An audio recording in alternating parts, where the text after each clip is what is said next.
आतच पडायचे का ना. Good morning, everyone.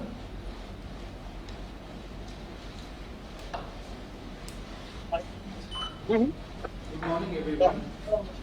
On behalf of the Department of English, Sustainability at the University, I, SNU, would like to invite you all on the second day of the 4th Annual National Students Seminar.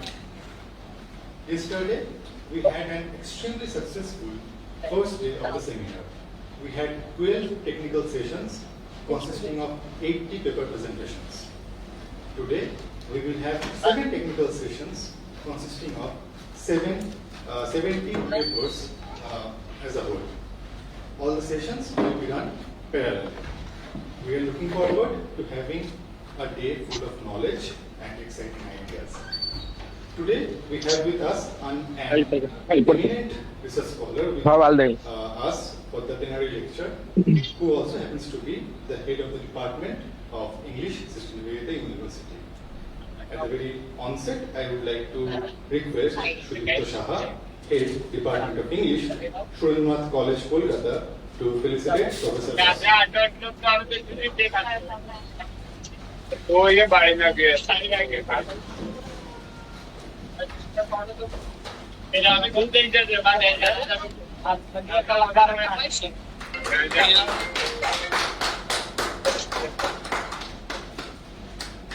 Hello.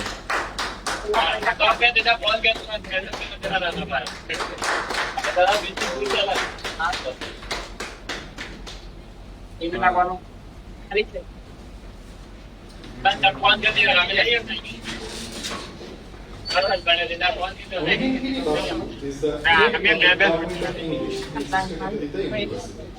She is the member secretary of the NSS committee of the university and the chairperson of the board of studies of the department. She has been an examiner and honorary member of the Netaji Subhash Open University and a member of the module for the distance education of the University of Kalyani. She has submitted her PhD thesis under the Department of Cultural Studies at the Center for Studies in Social Sciences, Calcutta, under the affiliation of Yadavpur University. She was the former member of the social organization Punarnabha, which caters to the concerns of the underprivileged community. Her research interests are on masculinity studies, cultural studies, and film studies. She has recently received the prestigious Best Project Award at the ICSSR-sponsored Capacity Building Workshop held in 2024. Ma'am, I would like to request you to begin your plenary lecture. Over to you, ma'am. Am I audible, everyone?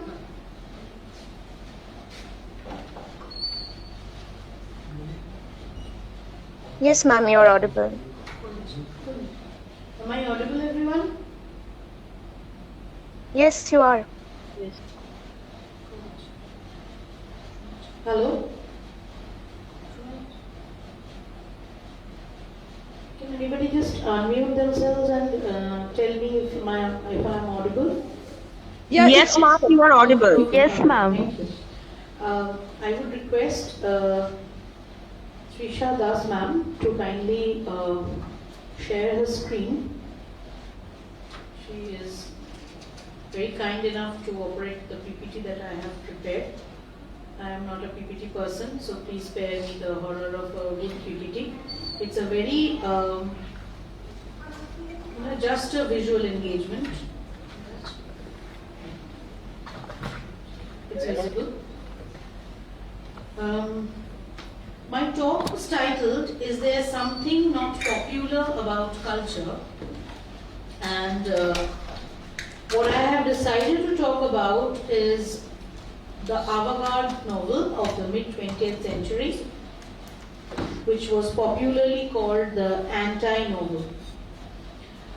So while talking about popular culture in textual practice, we are confronted with a few theoretical notions of culture. In order to define popular culture, we need to define the term that Raymond Williams in Culture and Society calls culture. So that I'm obviously definitely not going into, because after the keynote that we have been presented with, it was quite understood and well understood by everybody. So I'm going into the second part of my lecture. So the other way of defining popular culture is as mass culture. And popular culture in general refers to the traditions and material culture of a particular society. In the modern test, pop culture refers to cultural products such as music, art, literature, fashion, dance, film, cyberculture, television, and radio that are consumed by a majority of the society's population. So in this seminar, what we are going to talk about is textual practices that do not only refer to the concept of the popular culture, but they extend in dynamics and go into a new thought process.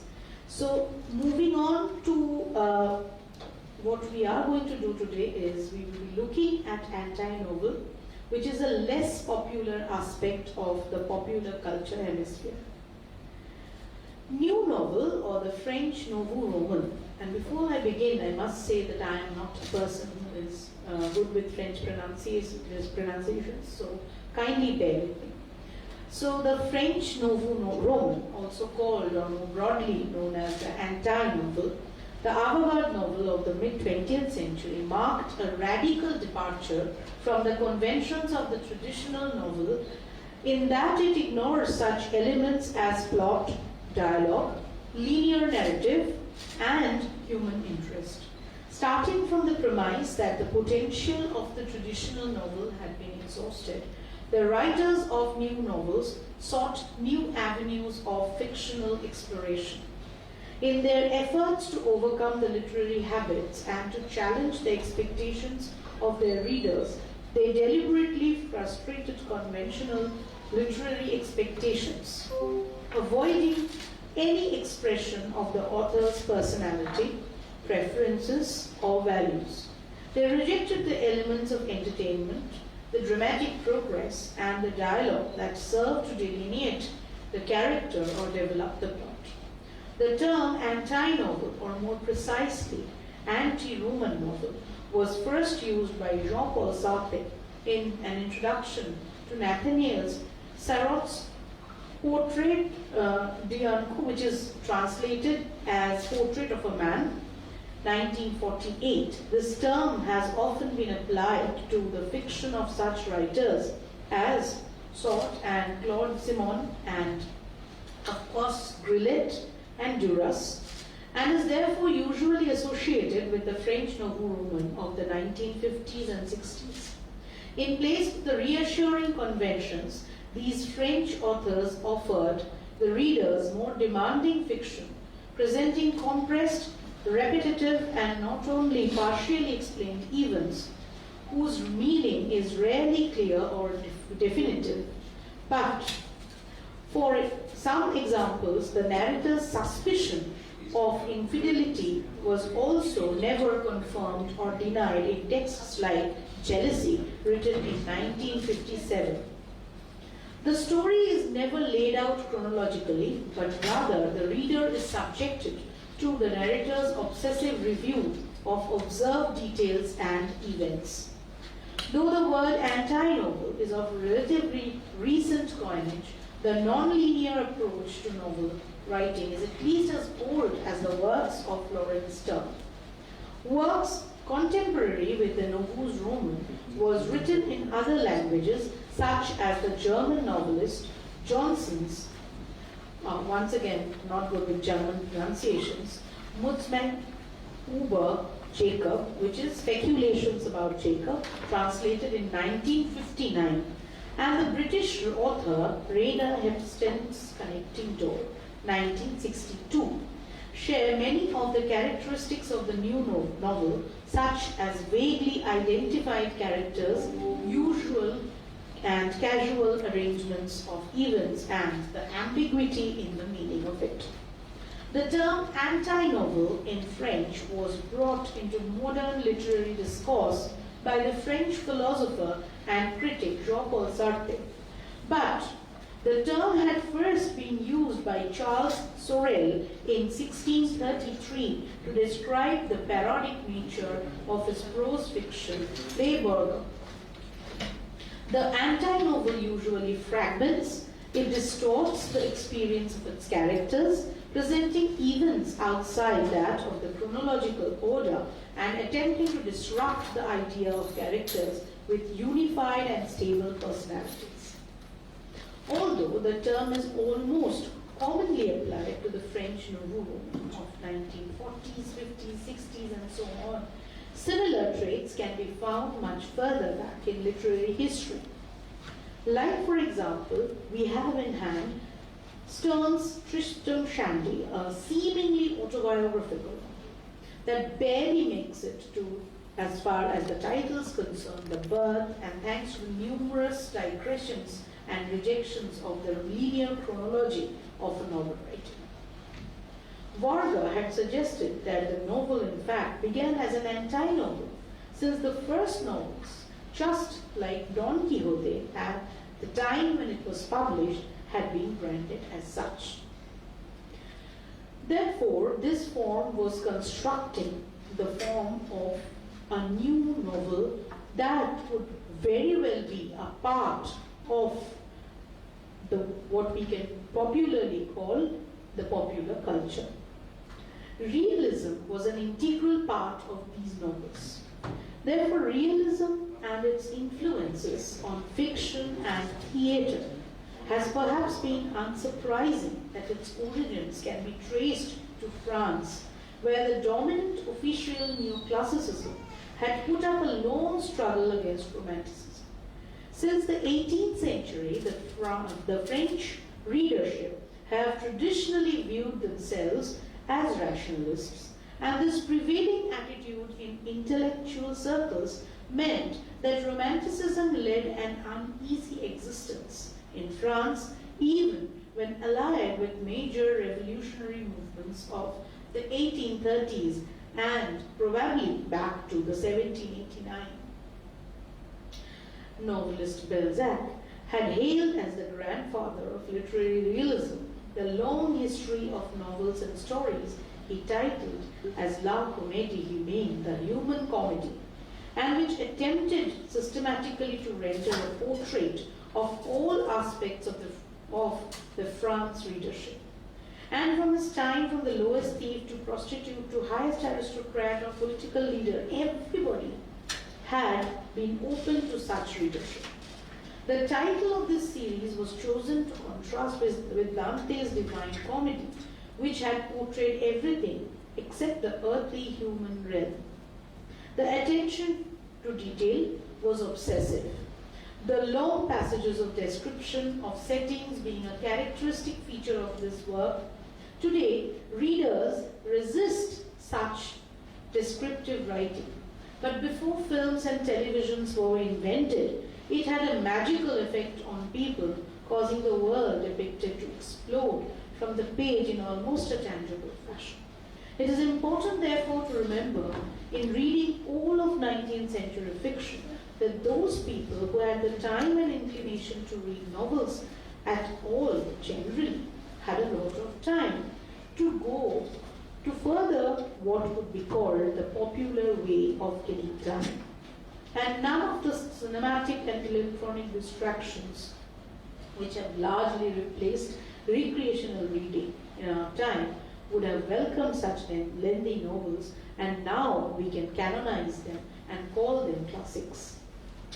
Therefore, such as the television series and the works incorporating a device for maintaining audience, the continual reappearance of certain characters from one work to the other, which now we know as a transfiguration of protagonist, is used as a secondary image for these anti-novels. The idea is an old one, going back to classical bodies of works such as Homeric epics and medieval Arthurian romances, but it had a different effect in Balzac's work, Readers could recognize a slightly altered version of the world they themselves had inhabited as they had moved on from story to story. What is not realistic about Balzac's fiction is his plots filled with sensational conspiracies and crimes and wildly improbable coincidences. Balzac's works are still essentially romantic creations with a realistic veneer. It was Gustave Flaubert who in 1857 produced a seminal work from which later literary realism was to flow.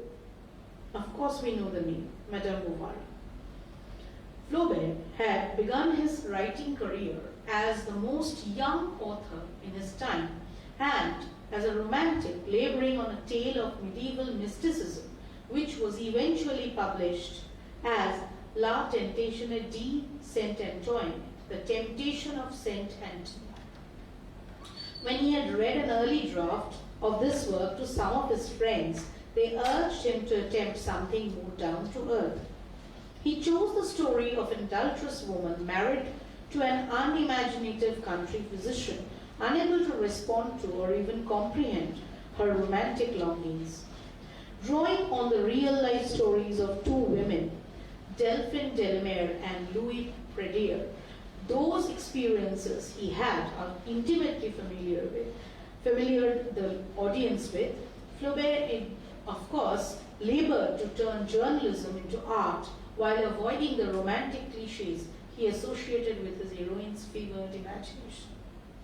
Like Balzac, he engaged in a systematic research, modeling the village in his novel on an actual country town and even drawing a map of it detailed enough to allow scholars to catch him when he has Emma Bovary turn in the wrong direction on one of her walks. Unlike Balzac, he avoided the sensational sort of plotline characteristics of the romantic novel. To modern readers, a married woman carrying on two adulterous affairs and then committing suicide may seem fairly sensational. But it is important to note that there was a long tradition of tales of female adultery in French literature stretching back as far as the Middle Ages. What Flaubert did with the theme was give adultery the shocking impact of the tabloids by stripping his tale of the high romantic idealism that usually justified adultery. Indeed, he systematically satirized his heroine's bourgeois taste for exotic art and sensational stories.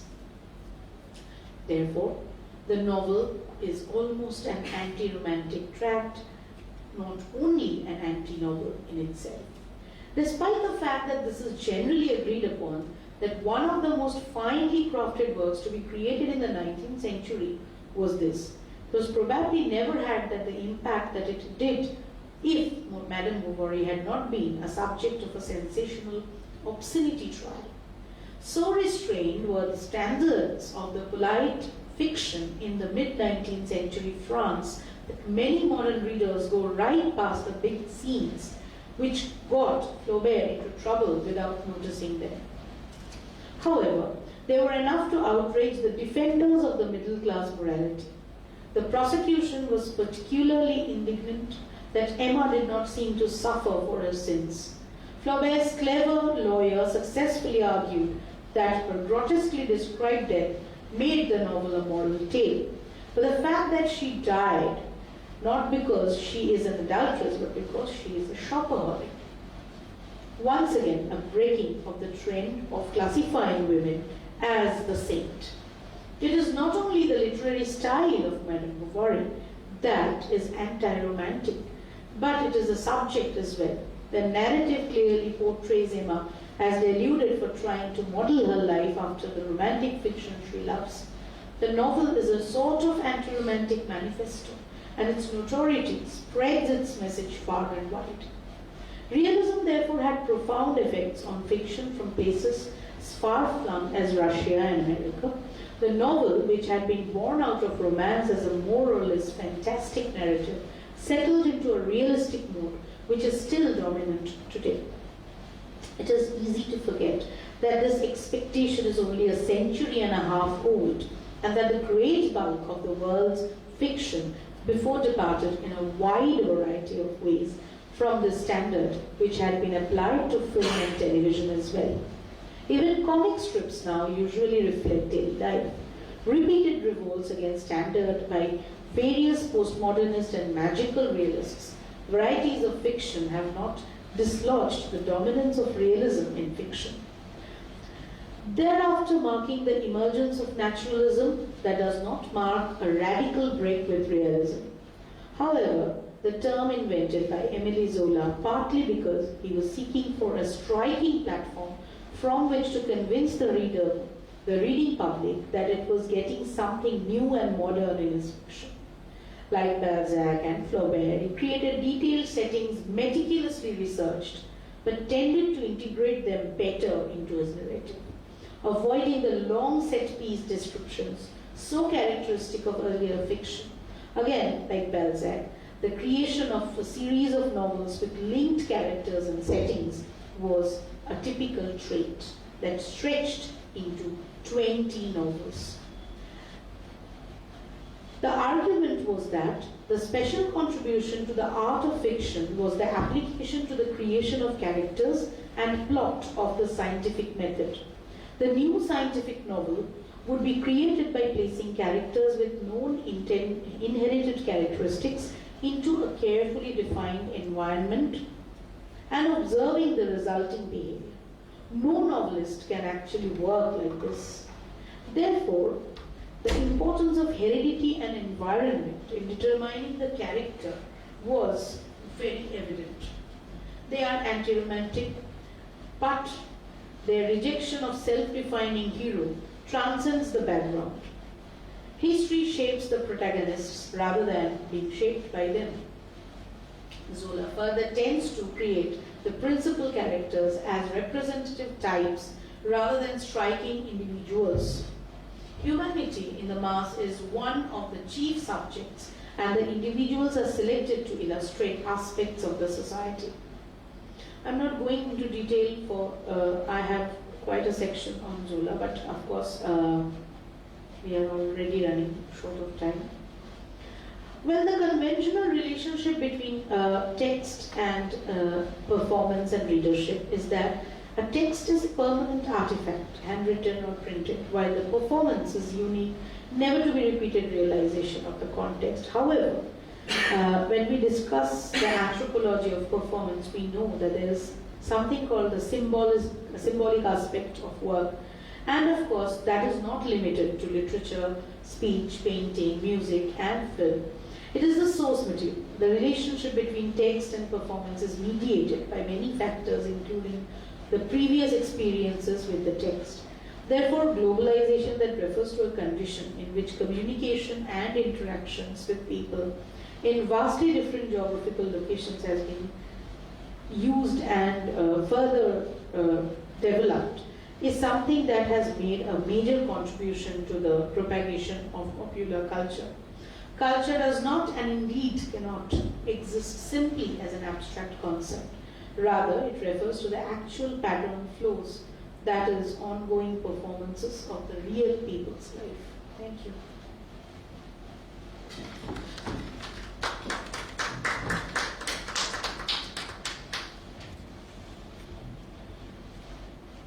Thank you so much, ma'am, for this brilliant lecture. It's really enlightening for all of us and the participants as well, I hope. So here we come to the end of the inaugural session and the plenary lecture that we had. Now the technical sessions that will commence afterwards, all the links have already been shared.